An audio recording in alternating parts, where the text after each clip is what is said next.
শ্রীকৃষ্ণ গোবিন্দ হরে মুরারি, শ্রীনাথ নারায়ণ বাসুদেবা। আপনি কি জানেন কৃষ্ণ ও কুব্জার সেই গল্পটা? দাপর যুগে ঘটে যাওয়া সেই বিশেষ ঘটনা কতটা তাৎপর্যপূর্ণ ও প্রাসঙ্গিক এই বর্তমান যুগেও।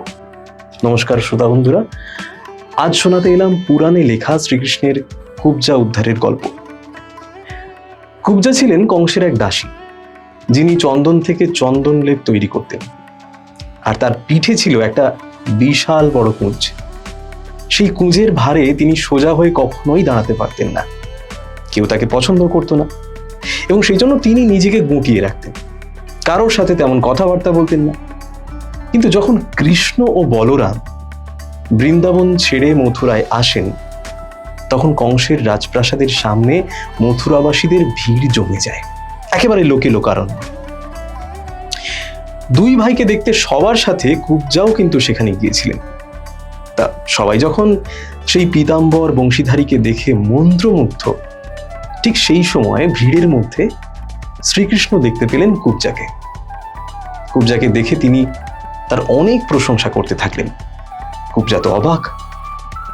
সবাই তাকে তার পিঠের বিপুল কুঁজের জন্য যেখানে রাত দিন দুচ্ছাই করে, এটাই তিনি একরকম অভ্যস্ত আর কি।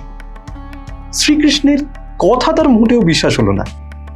তিনি বললেন, শোনো বাবু, আমি জানি আমাকে খুব খারাপ দেখতে, সবাই আমাকে ঘৃণা করে, এরকম মিথ্যে প্রশংসা করো না তো। কৃষ্ণ শুনে হেসে বললেন, আমি সেটাই দেখি যেটা বাকিরা দেখতে পায় না।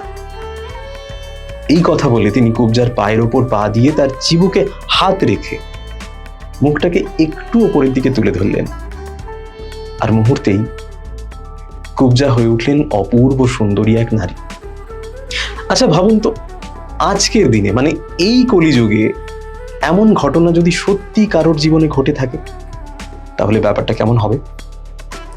ঠিক এই কনসেপ্ট নিয়ে লেখিকা সুচিস্মিতা ধর একটা গল্প লিখেছেন। থ্রিলার ডেনে এসে গেছে সেই গল্পটা। এবছর রথযাত্রায় আমাদের বিশেষ নিবেদন তার লেখা গল্প সম্ভব আমি। এখনো যদি শুনে না থাকেন, প্লিজ শুনে নিন। হরে কৃষ্ণ।